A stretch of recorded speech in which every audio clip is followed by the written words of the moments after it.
Continuing our discussion on weak interactions, we discussed the fact that weak interactions violate parity, they also violate charge conjugation symmetry, and the combined symmetry of charge conjugation and parity is conserved in most of the weak interactions. Now, let us look at it a little in a little more details.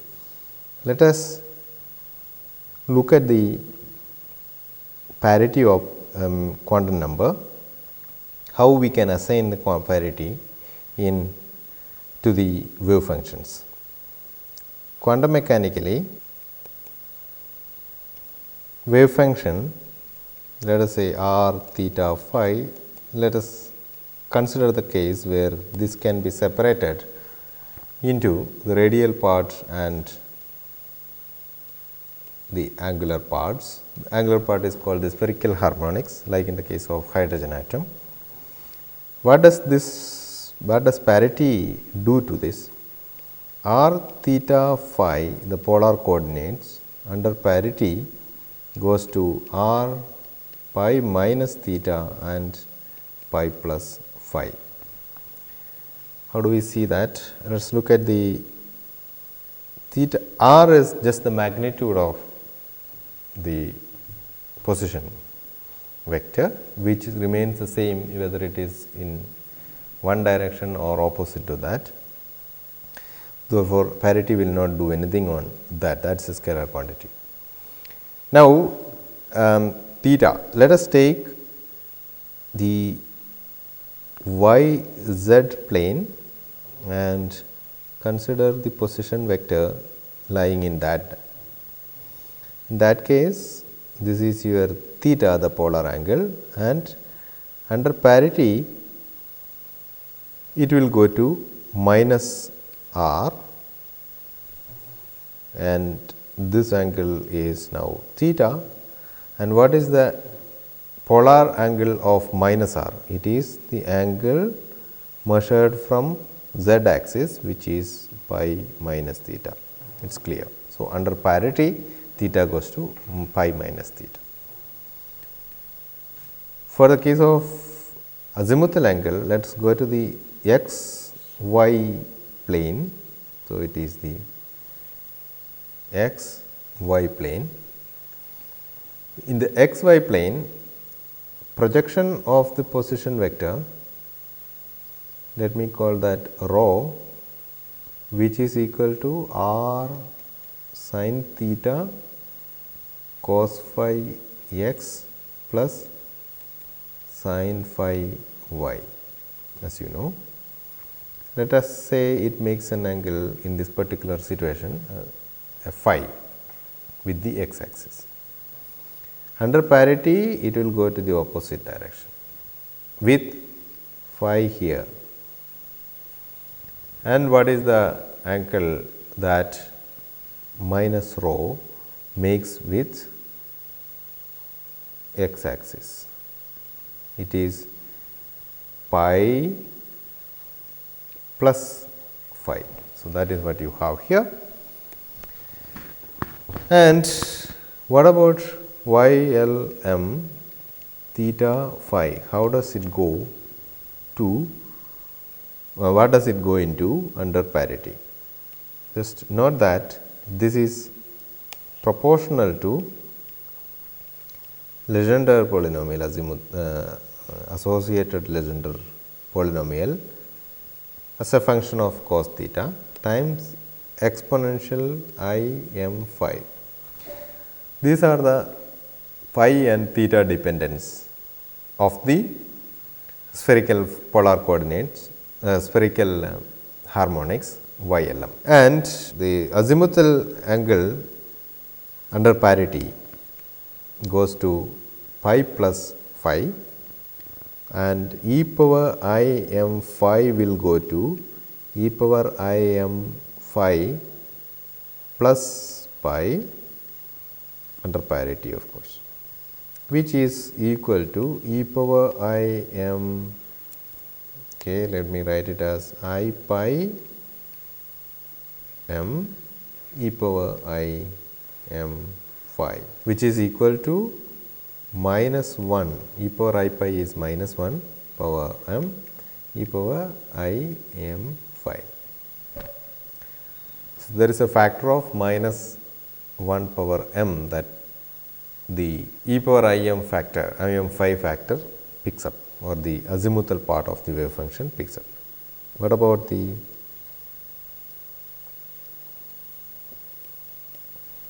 polar angle part? Under parity, it will go to P L m with cos theta cosine of pi minus theta now, and without going into analyzing it, we will just give you the result. It is equal to minus 1 power L plus m. You have to just look at how the Legendre, associated Legendre polynomials behave under theta going to pi minus theta. P L m cos theta, and together y L m theta phi under parity goes to y L m pi minus theta pi plus phi is equal to minus 1 power L plus m plus m, L plus 2 m, minus 1 power 2 m is always positive. So, we do not have to worry about it. So, it is minus 1 power L y L m theta phi. So, this factor decides whether the total wave function is even under parity or odd under parity. If it is even under parity, maybe if L is odd, then it is an odd function of parity, function under parity. If it is even, if L is even, then it is even under parity. Now, assumption to start with, that strong interactions and electromagnetic interactions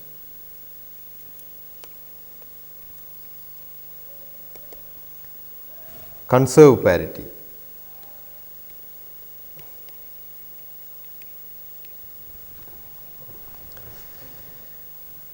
This need to be checked experimentally, and experimentally we have not seen any violation, parity violation in strong interaction or electromagnetic interaction. But for this, we need to assign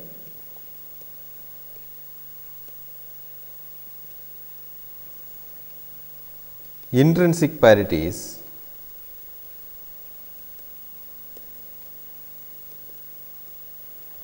to various different particles.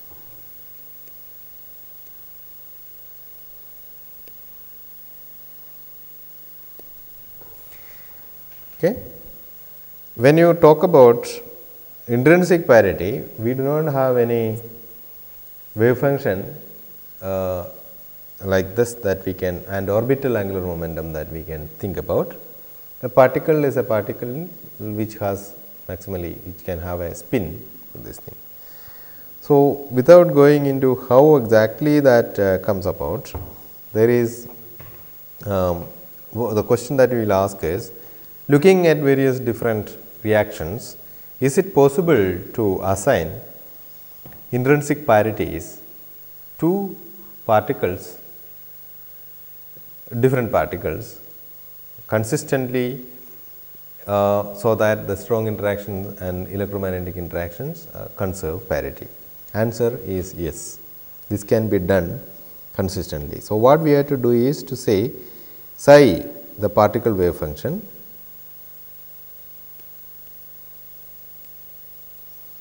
how does it undergo, how does it change under parity? It can either pick up a plus sign or a minus sign.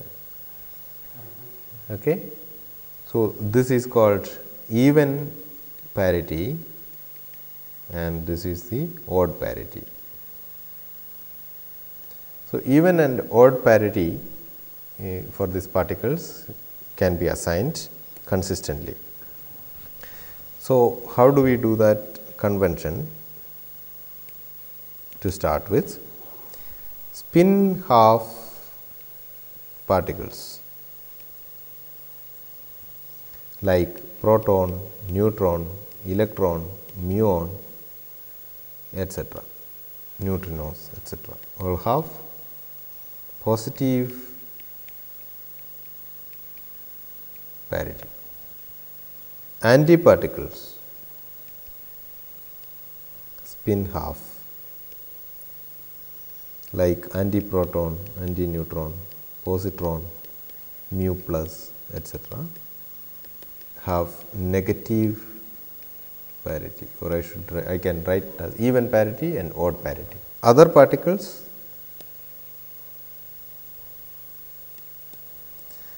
so consistently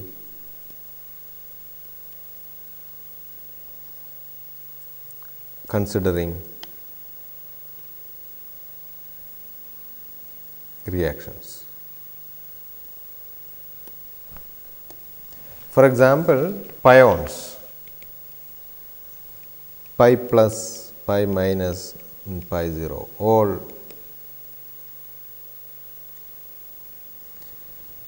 have odd parity. We will not go into how one determines this or how one actually assigns this. There is a consistent way of doing it. This has been done, and now let us look at one particular reaction.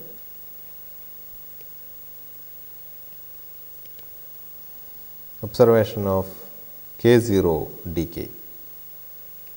It was observed that it could decay into 2 pions, pi zeros or pi plus plus. It actually mostly decays into this, but there was a small part of this decaying into pi plus, pi minus, pi 0, something like 1 in 10 power minus 7.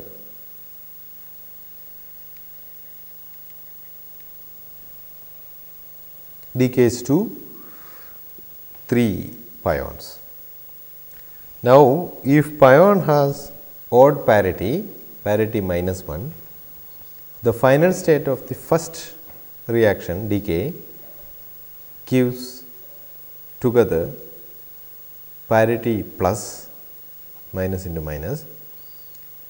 In the second reaction, it is minus into minus into minus 3 times, and that 4 together it is minus 1. So, the K0 decays to final stage with positive parity mostly, but also there is a small decay probability for it to decay into negative parity final state, which in other ways says that K0 is a particle which cannot be assigned a proper parity to this one, or the other way to interpret it is that parity is not conserved in such decays.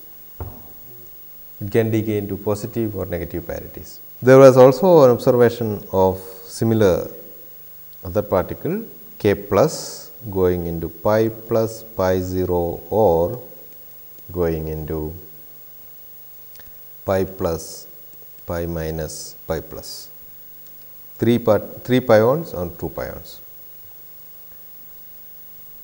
Again, one final state is even parity, the other one is odd parity. In fact, historically speaking, initially these particles were thought of to be 2 different particles because parity was violated in the final state, or they decay into 2 different final states with 2 different parities. But then it was suggested by T. D. Lee and C. N. Yang that parity is actually parity could be thought of violated in weak decays like this, and then further on it was experimentally found, as we saw earlier, that parity is indeed violated in CP violation, and this fetched Nobel Prize for Lee and Yang in 1957. So, combined CP violation is also observed in the weak decays, weak interactions. So, for example, if you consider again K meson system and more recently B meson system. Both of these show CP violation. There are dedicated experiments, there had been dedicated experiments running for a long time, many decades, investigating the CP violation in the K meson system. Experiments, accelerators were tuned to electron positron colliders, for example, could be tuned to energies which will abundantly produce K mesons, different excited states of K mesons also. And similarly, one could tune these collider energies to B meson masses, and you can produce these mesons abundantly. They will decay into different channels. Looking at their decay properties, decay channels, one can study the CP properties, and then it has been found that CP violation is a feature of K meson system and B meson system. CP violation, unlike the parity violation, is somewhat smaller. When I say smaller, what I mean is the following. Consider the case of beta decay. In beta decay, electrons coming out are always observed to be left-handed. There is no right-handed lepton which is coming, which is observed in the beta decay. Whereas parity conservation or parity transformation would take left-handed electron to right-handed electron. So, if parity was a good symmetry, or if things were symmetric under parity, then equal number of these two left-handed and right-handed electrons would have been there in beta decay. So, non-observation of right-handed electrons or left-handed positrons in beta decay says that parity is violated and maximally, that is, there is no left-handed right-handed electron at all observed. But in the case of CP violation, when we consider two processes, which one of which can be the CP transformed state of case of the other one, experimentally we see both of these, but the probability for both of these to occur are not the same.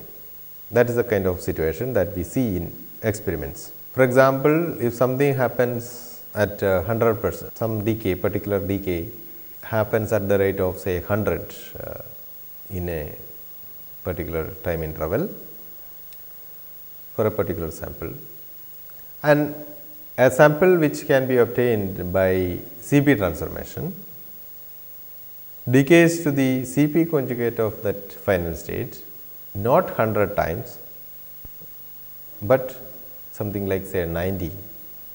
So, there is an asymmetry between the CP conjugated state and the original state, or the interaction CP, a particular interaction and the CP conjugated interaction. So, this asymmetry, if it is not equal to 0, then we can say that CP is violated, and it is seen that it is not, it is never like 50% or 100%, it is always something like a few percent or less than a few percent that way. We will see now the theoretical developments, and then eventually we will conclude that whatever we have observed, the CP violation as well as parity violation as well as CP violation, whatever we have observed so far can be accommodated in our theoretical framework.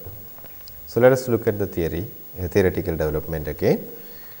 We did talk about the theory of beta decay, which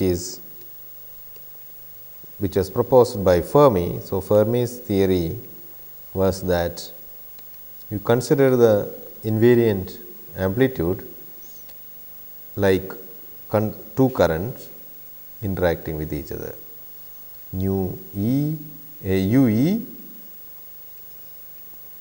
bar gamma mu V nu bar, and so this is one current which is the electron anti-neutrino current, and the other one is neutron proton, neutron going into proton. So, that is U p bar gamma mu u n. This cannot have parity violation, because it is a current vector current interaction. To introduce parity violation,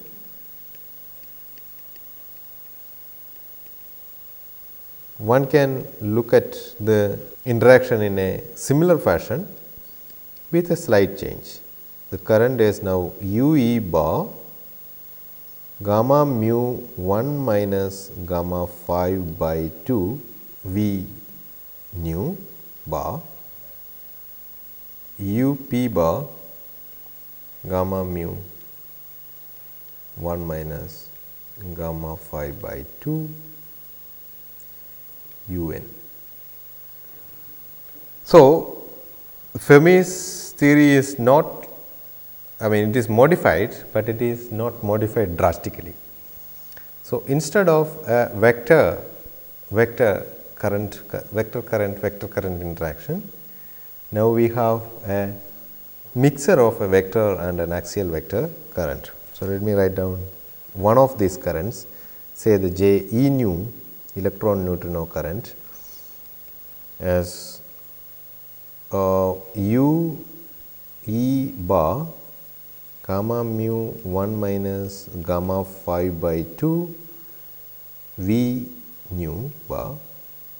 This can be written as 1 over 2 U E bar gamma mu V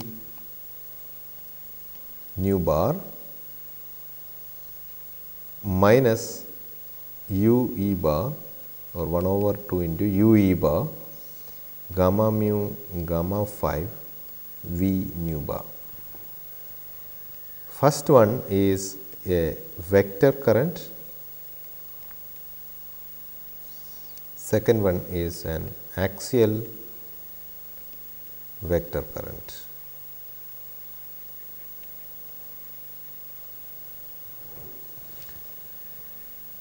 So, there is a vector minus axial vector, okay. We call it V mu A mu. So, this basically a V minus A structure, the V minus A structure of the current accommodates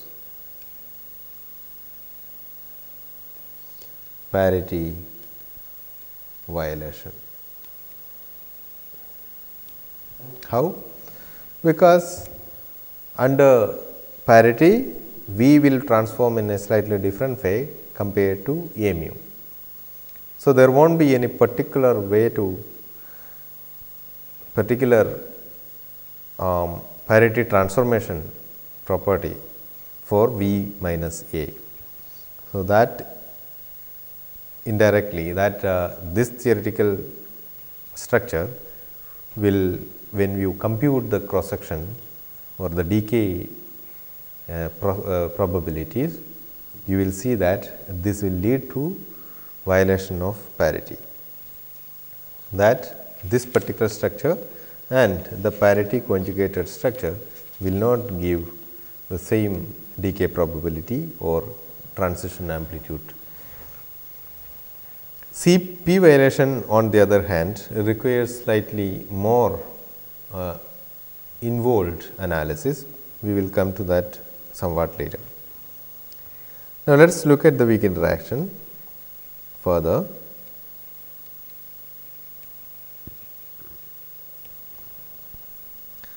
N going to P, but we know N has one d quark,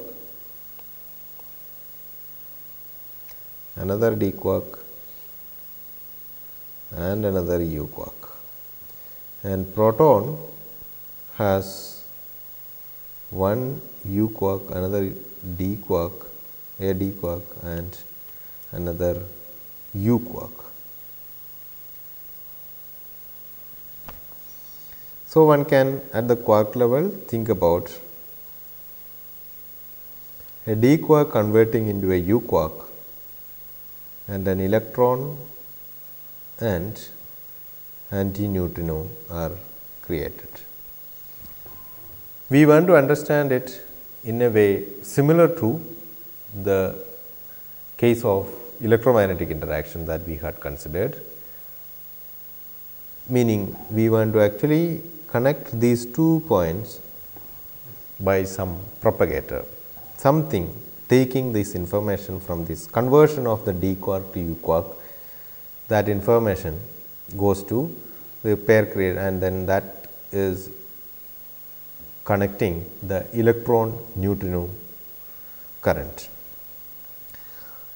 This is again thought of as if happening through the exchange of something, propagation of something similar to the photon propagation in the case of electromagnetic interaction. We denote this by W minus. W for some weak particle or weak boson. Why boson? Because it turns out that this is a vector particle which has spin 1. So, spin 1 integer spin boson. It is similar to the interpretation of photon as the quantum or the representation of the electromagnetic field. Here we consider W particle as the representation as the quantum picture of the weak field. So, W is a particle when you get which is the quantized form of the weak field, and we call this W.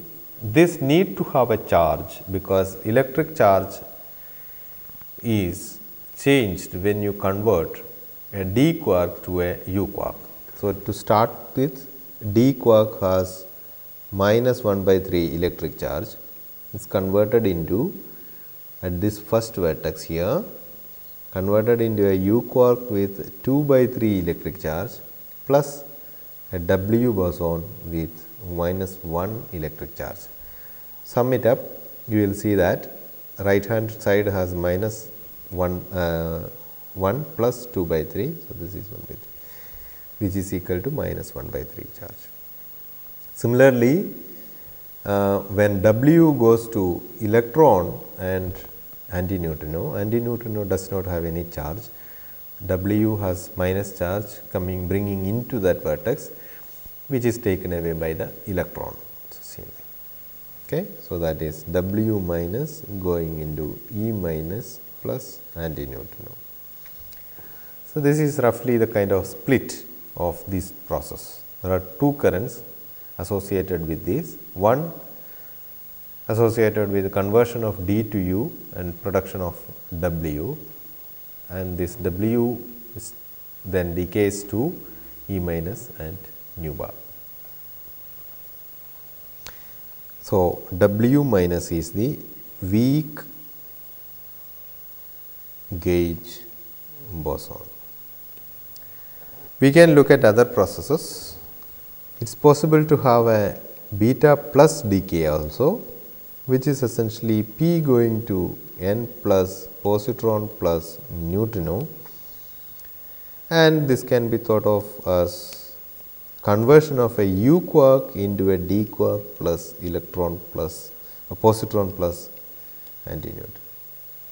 So, this picturized as U quark into D quark with the W plus now, because U has a charge 2 by 3 go into D with charge minus 1 by 3 plus W plus 1.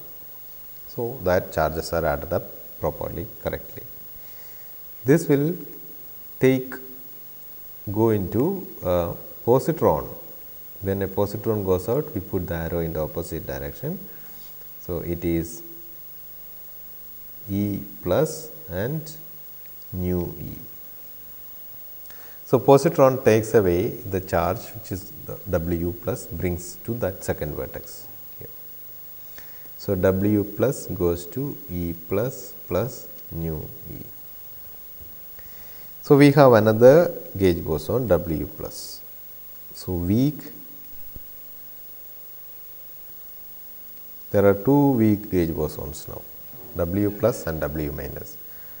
It turns out that one is the antiparticle of the other. Then you will see that for the theory to be consistent,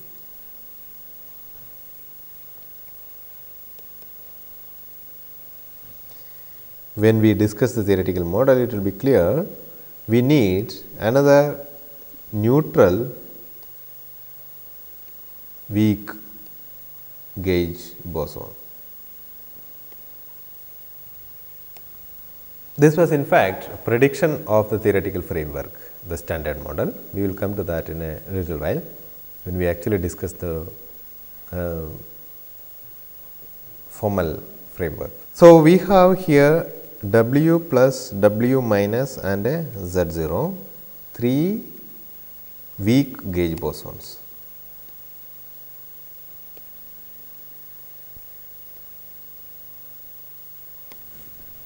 Right. One is a neutral gauge boson, the other two are charged. Let us consider some other examples of weak processes. We have been talking about the muon, which is like electron, but massive, more massive. It can decay into electron, an electron type of antineutrino and a muon type of neutrino. In all these, we will consider the lepton number being conserved. Lepton, when we say lepton number, muon type particles will have a lepton number called muon lepton number, which is different from electron type lepton number. Individually, they are conserved. So, let us see lepton number electron type, it is equal to 0 here, 1 here, minus 1 here, 0 here. So, total in the initial and final it is 0. L mu similarly is 1 here, 0 here, 0 here, 1 here. So, theoretically that is why we do not have muon going to E minus nu E bar and nu mu bar. Okay. And similarly, in the beta decay, it is the antineutrino which is coming out, not the neutrino. Experimentally, one can actually determine whether one particular thing is an antineutrino or a neutrino by, for example, considering its reaction with other particles. For example, the antineutrino which is coming out from beta decay will not collide with, will not give a reaction like say for example. So, this is one weak process. Diagrammatically, we can represent this as a muon going into nu mu and emitting a W mu, which will go into electron and electron type antineutrino. Okay. So, as we said, in the case of electromagnetic interactions, we do not mix the type of the particles. So, with muon, only muon type neutrino connect. Similarly, with electron, only the electron type neutrino or antineutrino connect. And there are no the fermion lines are continuous from one end to the other. So, this is one way to understand this, and once you know the rules with this associated with this, like in the case of the QED, we had written down the Feynman rules for QED. Similarly, in the case of weak interactions also, we will write down the Feynman rules. Once you get the Feynman rules, then from the diagram one will be able to compute the or write down the invariant amplitude for this process and subsequently compute the probability for it to happen or the decay width. We can think about other processes which also involve weak interaction. We had seen this process. We had seen this in electromagnetic interaction. There we had written down or drawn the diagram. E plus E minus goes to mu plus mu minus through the exchange of photon represented by a gamma. It can also happen through the exchange of weak gauge bosons. Okay. Same final states, mu minus and mu plus in the final state, same initial state. But the intermediate propagator is now different. It is the Z0 that can carry this information. This is the weak neutral current interaction. The propagator is neutral here, and there is no current, the charge change along the current. Charge remains the same all along the current. Okay. Now, so when we consider E plus E minus going to mu plus mu minus, we should be considering both of this. Indeed, the electromagnetic interaction here dominates compared to the weak interactions, but this statement depends on at what energies the electron and positron are colliding each other. So, many times this becomes very important. For example, the neutral gauge boson Z0 has a mass of 91, around 91 GeV.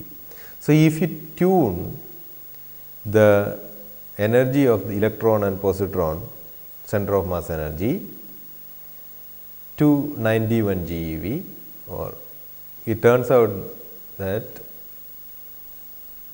most of this reaction will go through the exchange of Z0, that there will be a production of Z0 which subsequently decays to mu plus and mu minus.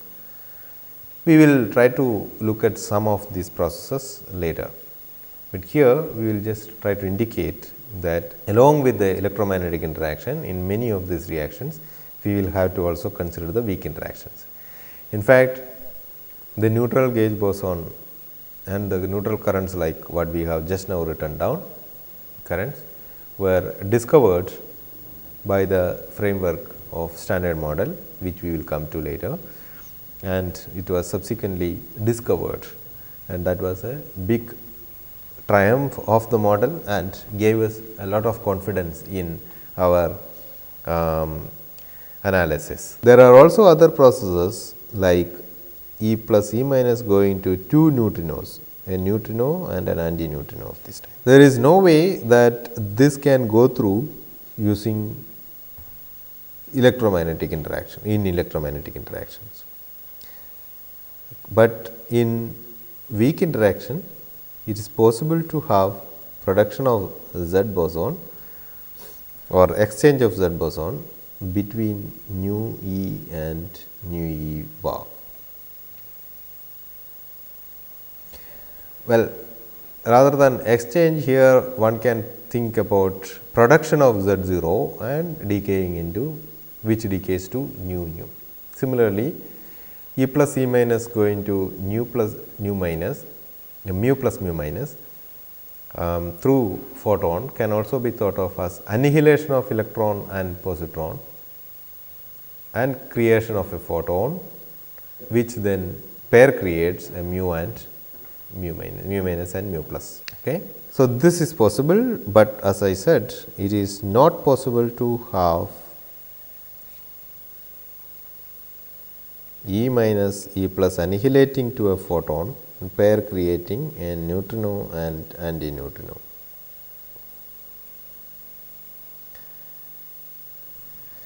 This is because photons do not interact with neutral fermions, neutral particles. Photons only interact only with charged particles, at least directly like this. We will see that when we consider the higher order perturbation, there are corrections to this statement. Photons can interact with neutral particles through higher order processes, higher order perturbation process. This is not allowed. Okay. Incidentally, this can also go to the same initial state electron and positron can also go to mu type neutrino and mu type antineutrino. Without being in conflict with any of those lepton number conservation. Okay. So, because it is Z0 which is coupling to any type of neutrinos, but again you cannot have nu E and nu mu bar together. It is either nu E nu E bar or nu mu bar or even nu tau bar. Okay. We will stop our discussion here and then further go on with our discussion on the weak interactions in the next class.